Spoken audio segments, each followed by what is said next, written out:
when predicted events are worse than expected. Chapter 3. Karma, Stream of Realities. Pisces, Aurisha, Alpha Pisceum, MD.Z03-1DL. As the portal closes on Karma, she reaches for the bands of order and chaos. The bands dematerialize as they are returned from whence they came. She immediately dreads being pushed into the portal, bracing herself for a trans-dimensional trip across the stars. Karma is catapulted across space through a network of FTL faster-than-light gateways. She grits her teeth while bouncing from portal to portal. As she travels through the portal, Karma receives flashes of otherworldly beings. She observes aliens with strange skin tones, these beings living in cluttered quantities across the planet. Karma travels so fast across the infinite universe until the gateway tunnel turns to a blue planet. As she approaches the planet, her eyes open wide. She instinctively recognizes this planet as paradise, the greatest celestial treasure in the universe, a legendary place that forbids immortals to walk its lands, a home to the divinities most favored. This is the planet Earth, the home of human beings, the home of man.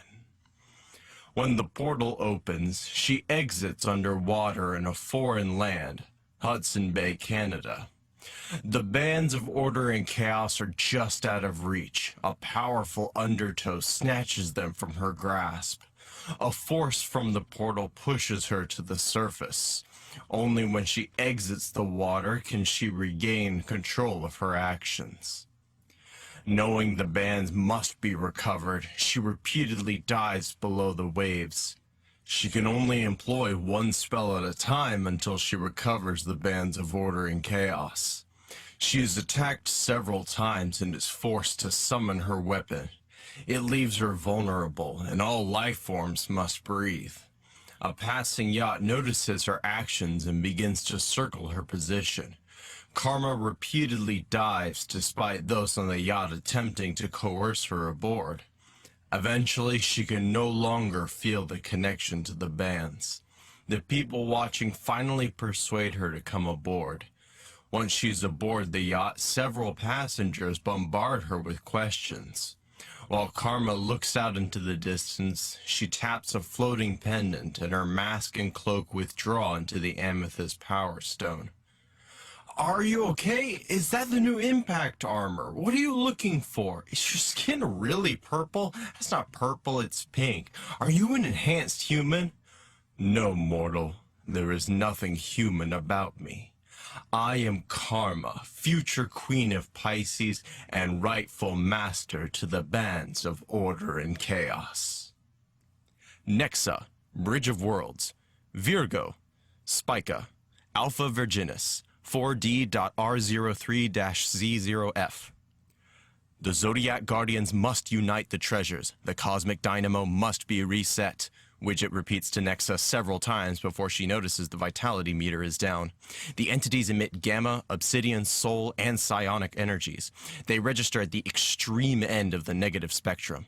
Since the intruders arrived at the Bridge of Worlds, they've been searching for something. Nexxa has yet to discover their plans and has caused her to jeopardize her safety by getting too close.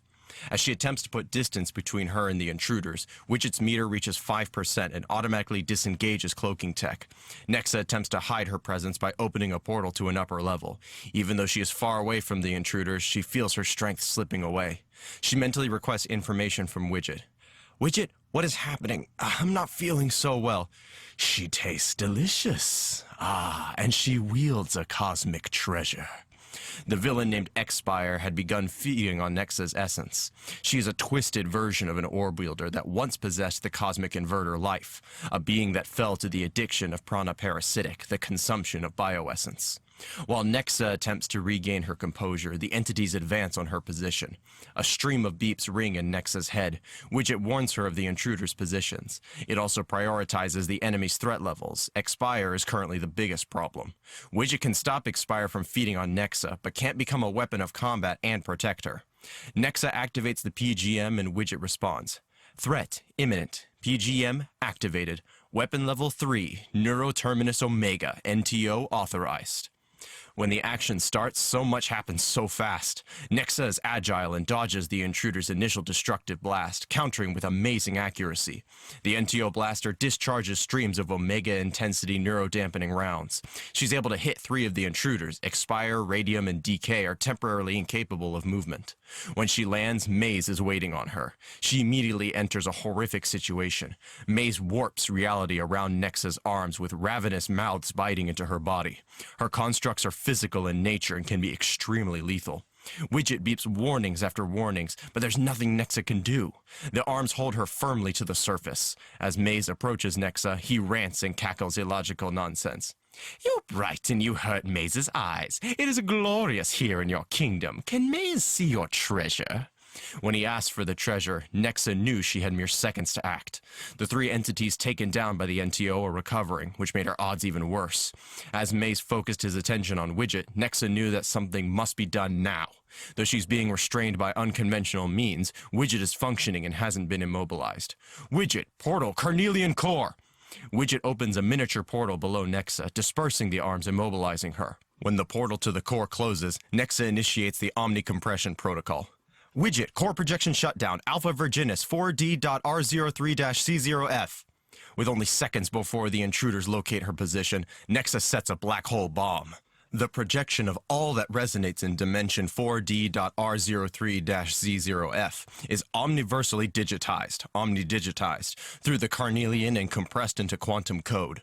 The code is transferred into the Carnelian core, increasing the cosmic inverter's capabilities astronomically. Once the shutdown procedure starts, Nexxa has 30 seconds before the entities will be able to pinpoint her location. It will take Widget 60 seconds to finalize omnidigitation, then 3 seconds more to reboot. As dimension 4D.R03-C0F is omnidigitized into a quantum crypto-binary hieroglyphic code, the entities arrive in less than 25 seconds. Their attack is merciless. If not for the PGM, she would be dead. Its portal redirect capabilities keep the enemy in defense mode. After 68 seconds, Widget has completed all necessary procedures. When the quantum prism slides into its housing, Nexxa activates the black hole bomb.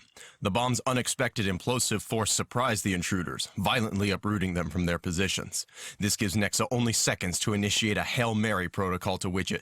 Widget, portal 911, Zodiac shaft. As Maze and Radiant contain the black hole's power, the Zodiac Shyft protocol engages. DK recovers and sends a lethal blast of decayed essence into Nexxa's arm and chest, damaging the PGM and causing the portal to become unstable. Nexxa vanishes into the portal, taking the entirety of dimension 4D.R03-C0F with her. Fang, Isle of Pluto. Sagittarius, Rukbat, Alpha Sagittarii, DI.101-B09. A sound alerts Fang of an intruder. He grabs Gloom and prepares for battle. As he clears each section of the cave, a female voice weakly calls out, "Hello, is anyone there? I saw the lights and thought maybe I could get some help. I'm not a threat to you, please." There's a crashing sound and then silence. Fang is amazingly quick for being 800 plus pounds. He crouches in the shadows, watching the intruder. He's astonished by what he sees. A legendary being from paradise lay on the cave floor. A female human has entered the immortal realm, with a strange and unfamiliar wound to her small form. He cautiously approaches the human. She doesn't show fear when Fang reveals himself. He kneels by her side, weakly speaking before she loses consciousness. "Hey, big guy, can a lady get a little help?" she whispers before passing out. Fang delicately picks her up and takes her to his section of the cave. He's been taught his entire life mortals are easily wounded or killed, so he's extremely careful while attending to her. He tends to her like a child, watching her every movement until she regains consciousness. This is the second living person he can recall ever seeing. She is amazingly beautiful to him in so many ways. He's waited for 2 days, and still she remains in and out of consciousness. The wound continues to spread across her body. The medicine he uses doesn't seem to be helping, and her health is failing. He tries everything that Syl taught him about medicine. It just doesn't seem to help a mortal. Believing the human's time is close, Fang is out of options and doesn't know how to help the woman. He watches the Leviathan from the cave's entrance as he mumbles a small prayer to himself. With luck, he may be able to sneak past the creature. Fang will soon have to test this theory when he attempts to take back his father's throne. As Fang watches the sunset, an annoying glare continues to blind him. The glare is reflecting off something on the beach, so Fang decides to investigate. He finds a small alien gadget. When he picks it up, it stings his hand. He figures it's the human's equipment because he's never seen anything like it before. He decides to take it back to the cave with him. Taking advantage of Gloom's broadness, he picks up the gadget and returns to the cave. When he returns the gadget to the human side, it begins to glow and a transference of energy takes place. The gadget channels energy from Gloom into the human. The decay recedes from her body and the wound heals. When Fang touches the inscribed characters on the sword, it triggers a switch and to his amazement reconstructs into a bow. He doesn't even notice when the woman wakes up. Another touch and the bow reverts back to a sword. "That's an interesting piece of hardware you've got there." Fang turns to the human full of surprise. He's happy to see she has survived. "It is good to see you have awakened. I did not think you would survive another night," Fang replies to the human woman as she gathers herself and stands to her feet. She greets him in celestial tradition. "I am Nexxa, wielder of Widget and harbinger of Prism, and the universe needs your help. I am Fang, son of Chi and possessor of Gloom." The Aquarians, Mountain of Remembrance, Aquarius, Sadalmalik, Alpha Aquarii, AU.10K-EF. Millions of years ago, in a galaxy 760 light-years away from Earth, a catastrophic event happened. A rogue galaxy spiraling out of control crashed into a once stable galaxy. This caused a cataclysmic event to take place, destroying orbits while planets and stars collided. The devastating impact released an unimaginable amount of energy. The shockwave vaporized all matter within the galactic zones. After a few million years, the dust settled into a new galaxy, developing new laws of physics. This new galaxy was forged under the most extreme gravitational forces and quantum anomalies. The destruction of two galaxies had created a new galactic environment. Hundreds of thousands of years later, the amalgamated galaxy stabilized. It no longer resided in dimension PU.432-00. It now resonates in dimension AU.10K-EF. New stars are ignited and planets began to form, as a new galaxy is reseeded by cosmic winds. 3 stars and multiple gas nebulas are caught in a battle for gravitational dominance. When the galactic collision is over, the stars and nebulas fuse into something new and alien. This unique anomaly behaves like a star, yet it is not a thermonuclear star. It contains sufficient light, mass, and gravity. It is a wondrous treasure to its new dimension. It is the FLUX star, and it has achieved an omniversal radiance. The FLUX star emits highly charged particles of plasma-like energy. The star provides an optimal essence environment to the newly formed planet of Aquarius. After eons of being bathed in the star's radiation, Aquarius becomes a living paradise. Over thousands of years, the planet's atmosphere thickens and becomes gelatinous. This combination of elemental gases will become known as a flumion. 2 societies will become the dominant life forms of Aquarius. During an ancient competition between immortals, humans attacked the island of Atlantis to rid the world of the so-called gods. Thousands of men fought and died until the Imperial Bridge was destroyed. It was a mystical bridge allowing magic to reign on Earth. When the physical bridge is destroyed, the islands of Atlantis vanished. Hordes of mystical creatures and thousands of humans are transported to another world. Over several million years, survivors of the battle evolved into the Empyreans and the Morning Dew.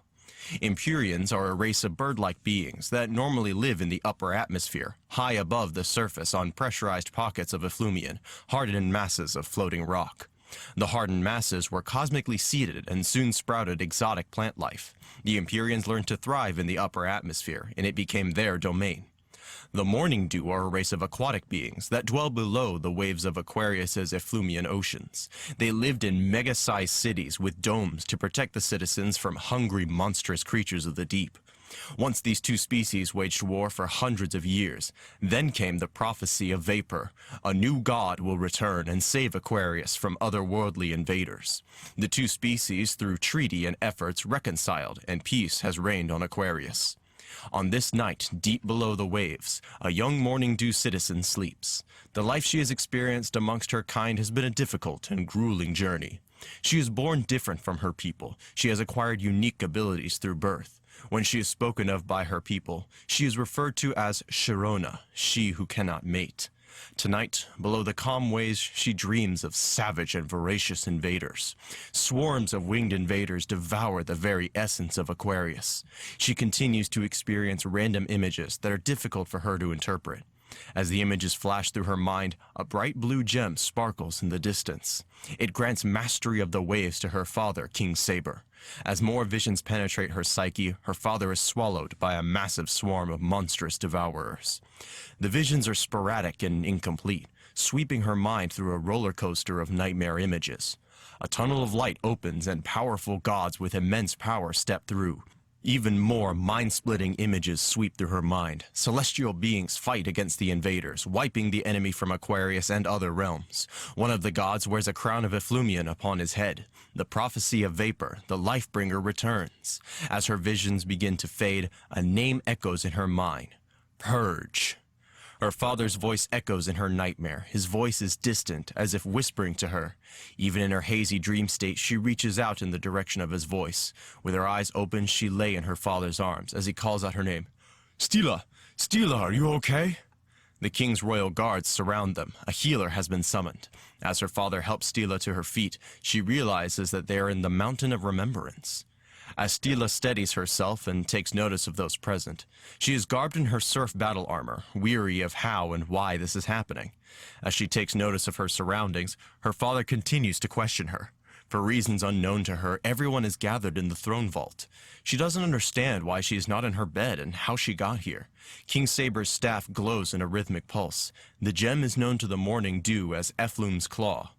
While the vaporous energies of the Efflum star journey to Aquarius, the outer layer forms crystals and hardens. These crystals are usually absorbed once they enter the planet's atmosphere. Efflum's Claw has yet to be absorbed. It is believed the gem contains mystical powers. Father, the gem, it pulses as if warning us of a great danger, Stila says as she stares at the staff. As those present take notice, the gem's rhythmic pulse changes, as if a countdown has begun, as if a warning of danger to come. It could be the warning to all life, a scripture of an all-consuming evil as foretold and written in the Book of Legends. Shyft, United Nations HQ.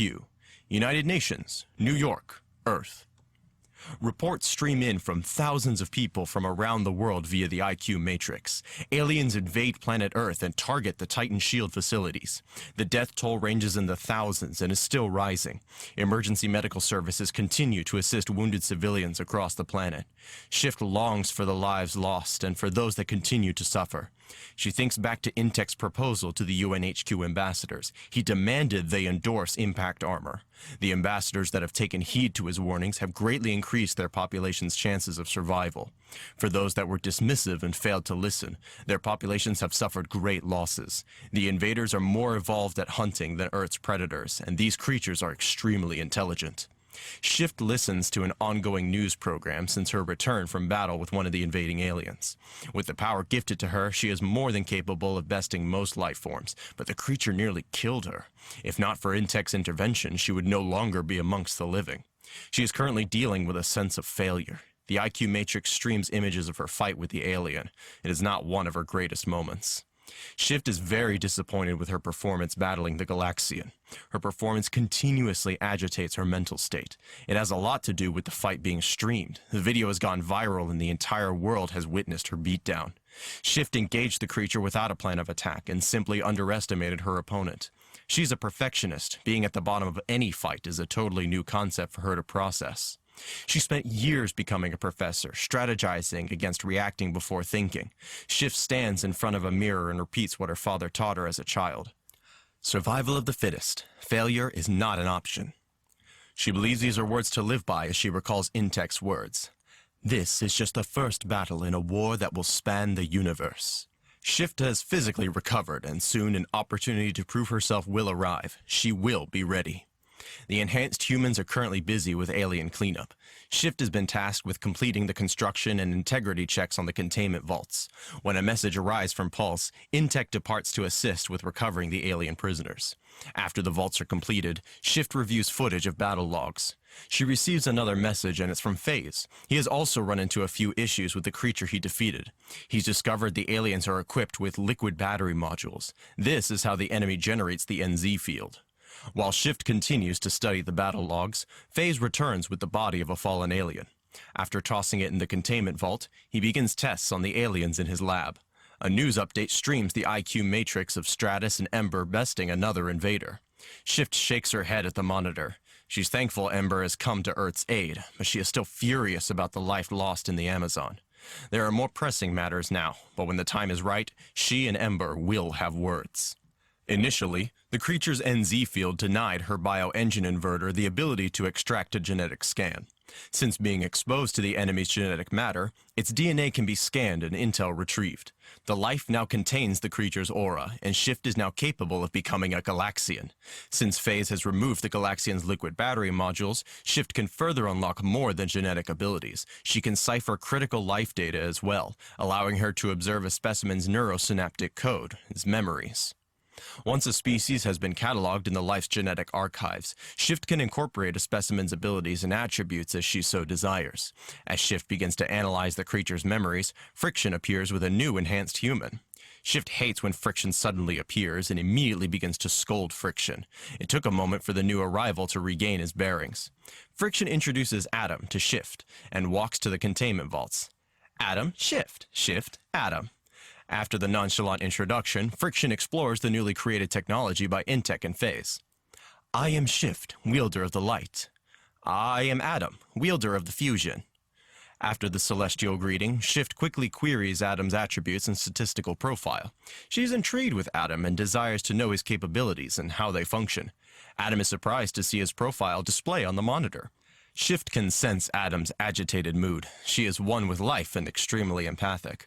While Shyft attempts to ease and explain to Adam about the IQ matrix, Pulse and the others teleport into the temporary headquarters. Adam interrupts Shyft's explanation with a growl. Erase that and don't share anything else. He doesn't demand the erasure from Shyft. It's as if he's talking to someone else. Pulse, Intech. Titan Shield Facility UNIE. West Sumatra, Indonesia, Earth. After ripping the Galaxian's antenna from its head, Pulse breaks one of the creature's legs to incapacitate it. After dismantling the creature's liquid battery module, Pulse attempts to teleport back to headquarters with the creature, but the teleportation is disrupted by the creature's trilithium shell. Pulse was shocked by the feedback, causing him to nearly lose consciousness again.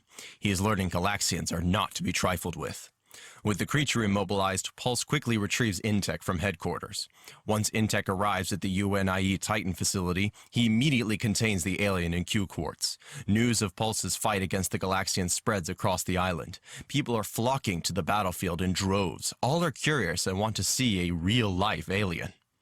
There is no government cover-up or private corporation to dupe the general public of actual news and details.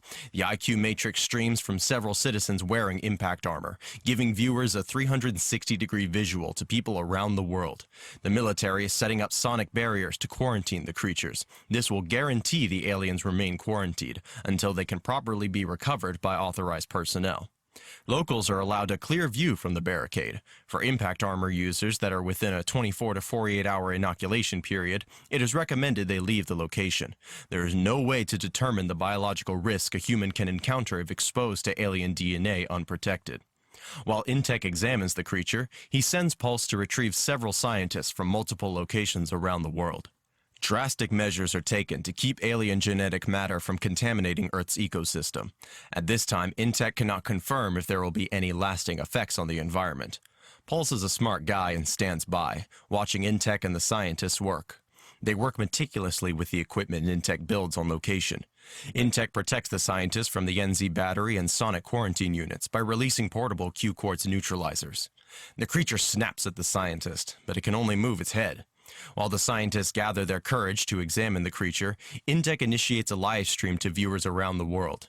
Intech and the commander discuss contamination strategies. The scientists have determined the site will need to be neutralized. The arthropods of Earth are susceptible to the aliens' DNA. Contamination may cause unknown mutations across the planet.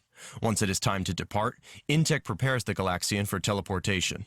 He extends his hand and a Q-quartz band realigns and encases the creature.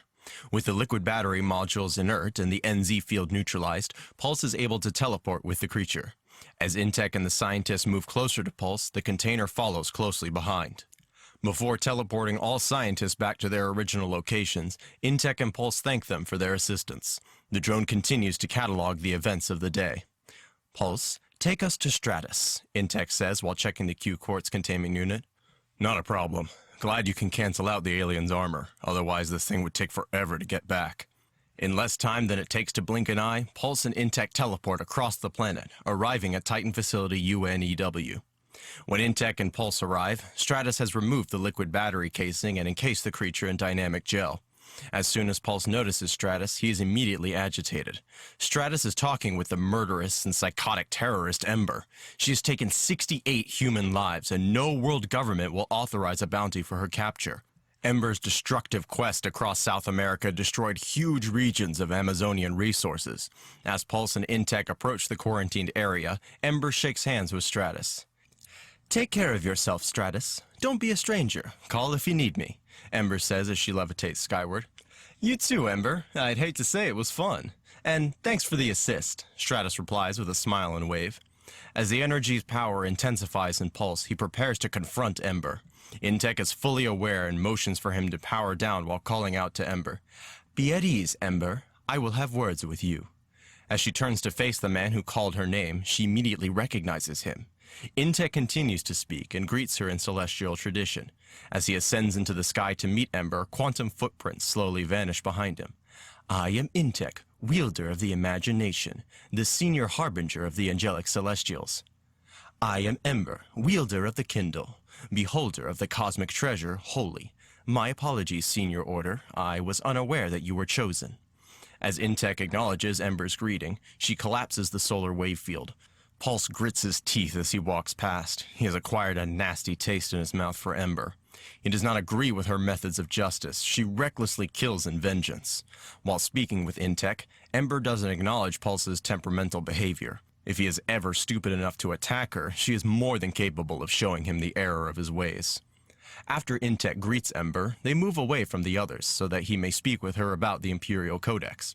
While Pulse and Stratus gather the Galaxian's husk, they share stories of their battles with the enemy.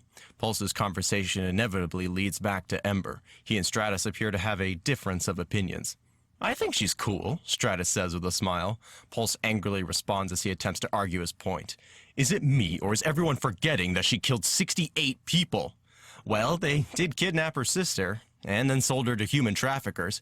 Her sister is on the fast track to become a sex slave. So you're telling me if you have special abilities and someone takes someone you love, you're going to wait for the local authorities to get involved? I highly doubt that, Mr. Policeman. I read your official file. Stratus rebukes with a smirk as Pulse continues to argue. She's not the justice system. This would never be allowed in America. His voice is loud enough to get Intech and Ember's attention. They each look at Pulse in their own unique way, Ember's eyes glowing as if a warning to Pulse. Stratus begins to laugh and then finally he gets the words out. That's right, you're an American. The people from your country are known for seeing what they want to see. Didn't your country massacre the indigenous people of your land? What about the genocidal atrocity of slavery? Even today, those descendants of enslaved people haven't received what you deem as justice in America. They still continue to be murdered by government-appointed officials. Maybe America should clean up its own country before extending the hand of justice to the rest of the world. Pulse frowns as he attempts to grasp some understanding in Stratus's words.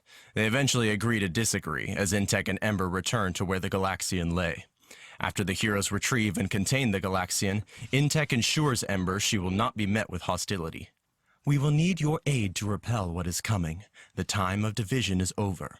Only by becoming a united force will man have a chance of survival. Pulse wanted nothing to do with Ember. He felt she recklessly abused her power by taking human life. Intech reminds Pulse that Ember is of a different culture than himself. She's not bound by the laws governing his country's moral compass. Pulse unwillingly accepts Intech's guidance, but continues to be apprehensive of Ember. When their eyes meet, tension builds as they leer at one another, each possessing enough power to possibly destroy a planet. Stratus taps Pulse on the shoulder and reminds him of the mission. Let's go save the world. Commander Trimble, Command Center, Optic Canal of Muerg. Ventura, Geocentric Orbit, Earth. The Ventura Muerg hovers momentarily outside the Titan barrier. It emits a static electric field which resonates an anti-neuro signal. The signal is so powerful it is capable of liquefying a Bahkrata brain if it was to approach the field. Though it cannot be breached by a Bahkrata, it may be possible with a Muerg. This is the final broadcast to the exchange before breaching the barrier. Commander Trimble tunes his antenna to the exchange frequency. He is last to access the Muerg commander's virtual hive. Gravite and the Armada commanders are present on the exchange as Commander Trimble updates. He begins the report of his attack strategies and last account of crew. He dreads making his final report, the loss of 4 Galaxians. His intel is considered inconceivable for Bahkrata. None has ever encountered a species that can best a Galaxian. As Commander Trimble continues his report, there's an explosion of laughter across the exchange. Even when he shares imagery retrieved during the Galaxian assault, several commanders defy Commander Trimble's briefing as blasphemy. There are whispers claiming Commander Trimble is spending time in the Muerg's cluster ducts. Many have been lost, feeding on the cluster sacs of a Muerg. Only the lowest of creatures devour from the exhaust, only the insane or the lost and primitive-minded. His fellow commanders callously slander Commander Trimble's name. If left unchallenged, his honor will be defiled. Then he'll become an outcast, considered lower than a fool's fool. Only Supreme Gravite remains quiet, listening attentively to his commander. Only he understands the true power of the orbs. A small contingency team of Bahkrata warriors will remain on the moon. They will maintain a cloaked position, a locator beacon for the arriving armadas. The exchange update convenes with Supreme Gravite. Commander Trimble is given permission to take the planet. The Muerg will act as an amplifier once it penetrates the planet's defensive shield. This will allow Commander Trimble to maintain a tactical fluidity over his forces once the Insight Riot signal is activated. After the frequency channels have been confirmed, Commander Trimble initiates osmotic insertion procedures. When the Muerg penetrates the white noise barrier, the massive creature bellows in agony. Every Bahkrata warrior aboard the Muerg cries out from the pain each endures. Their antennas are extremely sensitive and susceptible to static electric energy. Only the Galaxians remain free from the barrier's effects. They are shielded by the NZ energy. Commander Trimble sets the Muerg on a direct course to Earth, and then he too succumbs to the white noise. The shock of the barrier causes the Muerg to nearly lose consciousness, but it continues through the planet's protective shielding. As Commander Trimble recovers and reestablishes his connection to the Muerg, he sets a course to invade the Earth. When the waking Bahkrata attempt to reestablish a connection to the exchange, there is no signal. 2S Danger initializes the Ventura's transceiver, amplifying Commander Trimble's frequency modulator. The Bahkrata warriors' antennas automatically tune to the Muerg's biofrequency emitter. Commander Trimble now possesses complete control of the Bahkrata forces on Earth.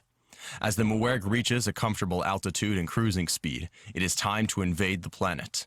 2S Danger opens the deploying ports as the warriors steady themselves. The Muerg flew through the atmosphere with ease. It breaks free of the clouds as it glides over the Atlantic Ocean. Clouds swirl in the creature's slipstream. The behemoth circles the planet, cruising at Mach 10. The Muerg is a gargantuan monstrosity, measuring roughly 15 miles long.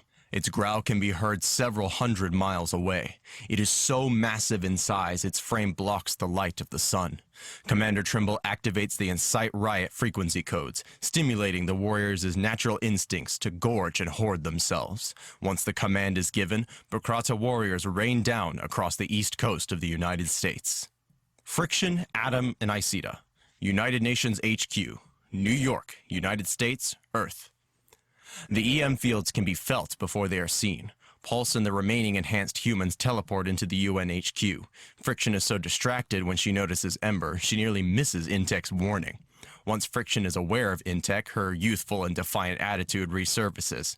She's irritated because she was benched during the Galaxian invasion. Friction is only 17 years old, yet she woke in an adult body. What in God's name are those? Adam blurts out in surprise after noticing the Galaxians. He immediately halts the AI's impulse to answer his rhetorical question. They are...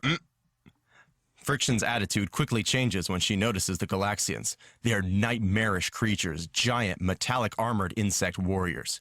Friction and Adam intensely share the visual together. They snap out of their daymares as Intech loads the Galaxians into the containment vaults, specifically designed to neutralize the aliens' NZ field. The enhanced humans are finally together, and each a celestial gladiator in their own right. As the enhanced humans gather at the behest of the Senior Order, he speaks of the threats and dangers Earth will soon face. Friction doesn't fully understand war, but his words are impactful, so she listens. As Intech discusses his expectations to the celestial recipients, he releases the Q-quartz from his face. The others follow his lead, except Adam. "Hey, waiting on you, new guy," Friction jokingly says to Adam. Adam takes a look around the room, looking at each of the others and frowns. Feeling he's making the moment weird, he concedes and releases the Q-quartz from his face. Intech demands each recipient will fight for more than personal agendas. Pulse and Friction can't help themselves. They look at Ember out of the corner of their eyes. "If we are to aid in saving our universe, Earth is just the first planet in a universe full of unknowns. If each of you don't fight with a united purpose, the probabilities of Earth's survival is extremely low." Friction and Pulse look in Ember's direction again. They recently confronted Ember and were on the receiving end of an alpha blast. They both understand how deadly her powers are, and rather not directly engage Ember. Intech continues speaking as Ember glares back at Friction and Pulse. "As a wielder and recipient of a ceremonial orb, Ember will receive no animosity or duress of any kind. Any actions taken prior to the completion of the Gifts of Power ceremony will be pardoned." Friction is young and hasn't learned not to wear her feelings on her sleeve. She doesn't completely understand why Ember is being exonerated after the taking of life.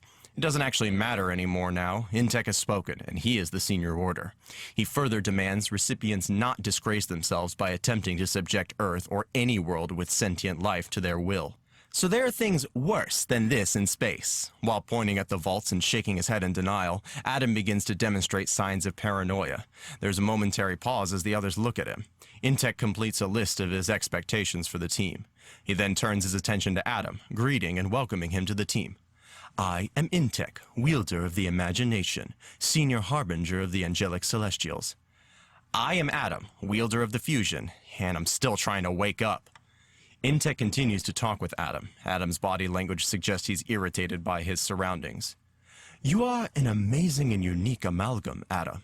Adam responds with angst and agitation in his voice. The Iceta recommends to Adam to rectify his inappropriate demeanor when addressing Intech. "And I'm thinking that would be why," Adam says aloud. "He is the Senior Order."